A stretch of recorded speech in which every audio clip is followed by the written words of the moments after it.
Good morning students. तो आज स्वागत है आपका कक्षा 9वीं की हिंदी विषय की क्लास में। तो आज हम पुस्तक कृतिका करने जा रहे हैं और पुस्तक कृतिका में जो आपका पहला पाठ है उस पाठ का नाम है इस जल प्रलय में। और इसके लेखक जो हैं वो है फणीश्वर नाथ रेणु। और इनका उद्देश्य क्या है? इस पुस्तक में जो ये पाठ इन्होंने लिखा है तो लिखने का इनका उद्देश्य क्या है? गांव या शहर में बाढ़ की विभीषिका का वर्णन करना। मतलब बाढ़ क्या होती है? कोई बारिश के मौसम में, बरसात के मौसम में, नहरों में, नदियों में जल स्तर ज्यादा बढ़ जाता है, यानी पानी बहुत ज्यादा बढ़ जाता है, जिसकी वजह से बांध टूटने शुरू हो जाते हैं। आसपास के गांव या शहर, फसलें डूबनी शुरू हो जाती है, उसे ही कहते हैं बाढ़। तो देखिए, इस जल प्रलय में मैं ये आपको पाठ का थोड़ा सा सार पढ़ के सुना देता हूं। आपके पास पुस्तक होगी, इसे पढ़िएगा। तो इसे ध्यान से सुनिएगा जो मैं आपको सार ये पढ़ के सुना रहा हूं इस जल प्रलय में। इस पाठ में लेखक जल प्रलय अर्थात बाढ़ का वर्णन करता है। लेखक बिहार के पटना में रहता है, यानी कि बिहार के आसपास की ये जो बाढ़ जो आई थी, बिहार के पटना शहर की बात है ये। उसका गांव ऐसे इलाके में है जहां हर साल पश्चिम, पूर्व और दक्षिण कोसी, पन्नार, महानंदा और गंगा की बाढ़ से पीड़ित लोग शरण लेते हैं। यानी कि लेखक का गांव एक ऐसी जगह पर है जो चारों तरफ से जो नदियों से घिरा हुआ है, लेकिन वो सेफ रहता है। और वहां पर आकर के लोग बाढ़ से बचने के लिए लोग वहां पर चले जाते हैं, शरण लेते हैं वहां जाकर के।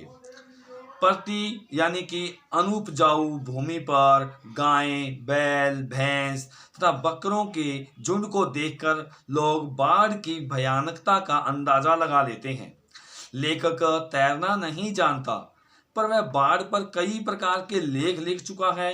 पटना शहर में जब 1967 यानी कि 1967 में भयंकर बाढ़ आई तथा उसका पानी राजेंद्र नगर, कंकड़बाग तथा अन्य निचले हिस्सों में भर गया था, लोगों ने घरों में आवश्यक सामग्री एकत्रित कर ली तथा बाढ़ की प्रतीक्षा करने लगे। आवश्यक सामग्री का मतलब क्या होता है?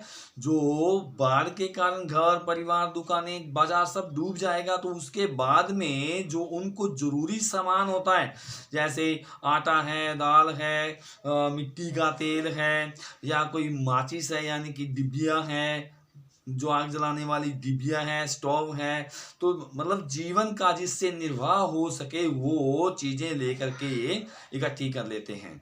उन्हें आवश्यक सामग्री बोला जाता है।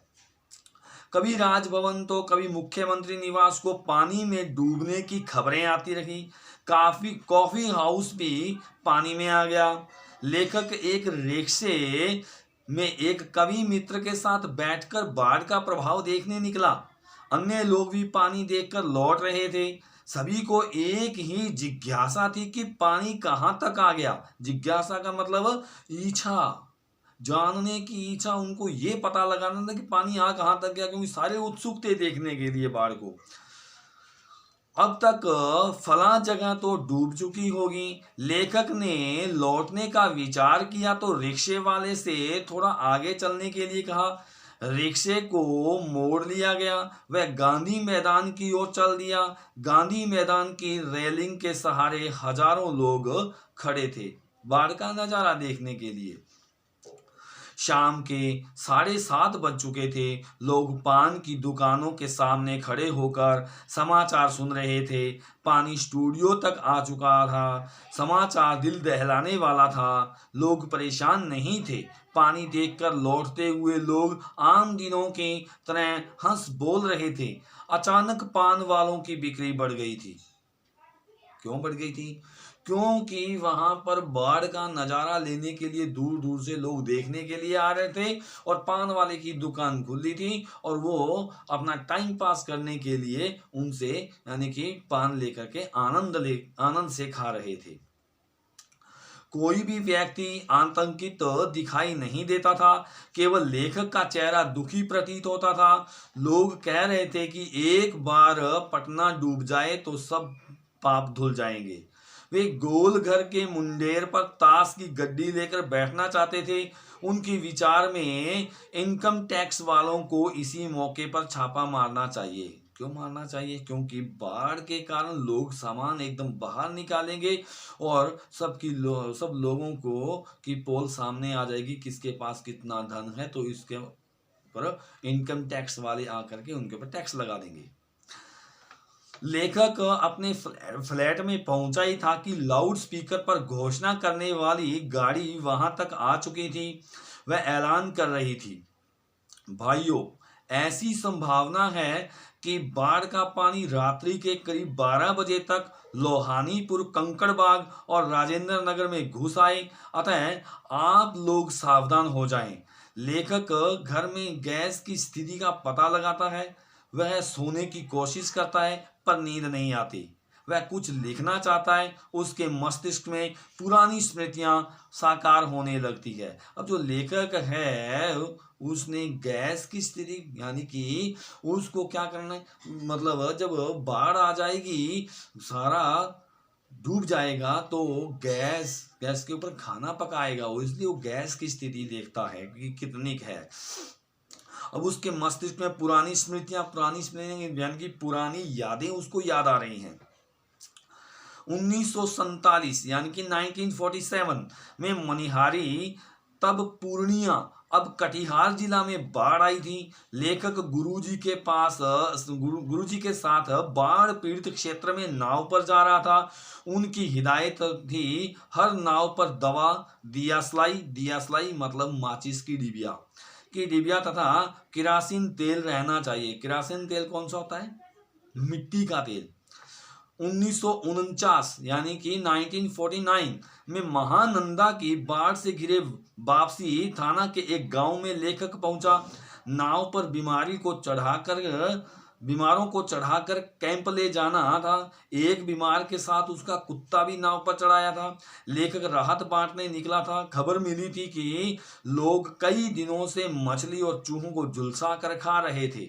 अब बेचारे जीने के लिए क्या करेंगे, इसीलिए उनको ये खबर मिली थी, तो वो उनके पास आटा, दाल, जो भी भोजन का जो सामान था वो लेकर के वहां पहुंचे थे, लेखक और उसके मित्र। जब ये लोग टोले के पास पहुंचे तो देखा एक ऊंची जगह पर स्टेज बनाकर बलवाही नाच चल रहा था। लाल साड़ी पहनकर काला कलूटा नटुआ दुल्हन का हाव भाव दिखला रहा था। 1967 यानी कि 1967 की बाढ़ में पुनपुन का पानी राजेंद्र नगर में घुस आया था। पुनपुन एक नदी है, उसका पानी। एक नाव पर कुछ सजे धजे युवक युवतियों की टोली किसी फिल्म में देखे हुए कश्मीर का आनंद घर बैठे लेने के लिए निकली थी। नाव पर चाय बन रही थी। एक लड़की अनोखी अदा से नेस्कैफे के पाउडर में मथ कर एस्प्रेसो बना रही थी। दूसरी लड़की रंगीन पत्रिका पढ़ रही थी। एक युवक उसके सामने घुटने पर कोहनी टेक कर डायलॉग बोल रहा था। डायलॉग यानी कि डायलॉग, कोई भी कथन बोल रहा था। ट्रांजिस्टर पर फिल्मी गाना चल रहा था। ट्रांजिस्टर मतलब रेडियो पर फिल्मी गाना चल रहा था।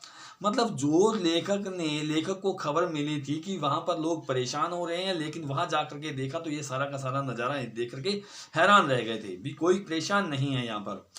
2:30 बजे तक पानी नहीं आया। सभी लोग जगे हुए थे। लेखक को अपने मित्रों की चिंता हुई कि वे न जाने किस हाल में होंगे। लेखक कुछ लिखना चाहता था पर क्या लिखे। 5 बजे तक उसने शोर सुना, पानी आ रहा है। वह दौड़कर छत पर चला गया। चारों ओर चीख पुकार थी और पानी की लहरों का नर्तन दिखाई दे रहा था। नर्तन मतलब नाच दिखाई दे रहा, लहरें उठ उठ के आ रही थी।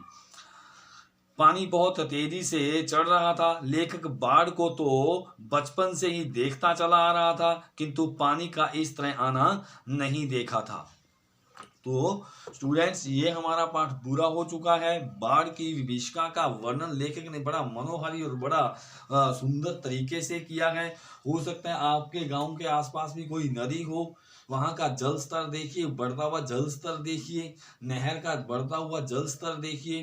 तो आपको ये देखने के बाद ये लेसन भी आपको समझ में आएगा। कोई बाढ़ भोगी है, जिन्होंने बाढ़ भोगी है, उससे जाकर के थोड़ा सा बातचीत कीजिए, पूछिए। बाढ़ का इलाका है, वहां जाकर के उनसे पूछिए कि वो कैसे कैसे किस तरह अपना बचाव करते हैं। तो इस तरीके से इस पाठ का आप अवलोकन कीजिए और इसके जो क्वेश्चन जो बनेंगे मैं आपके पास बना करके भेज दूंगा। धन्यवाद।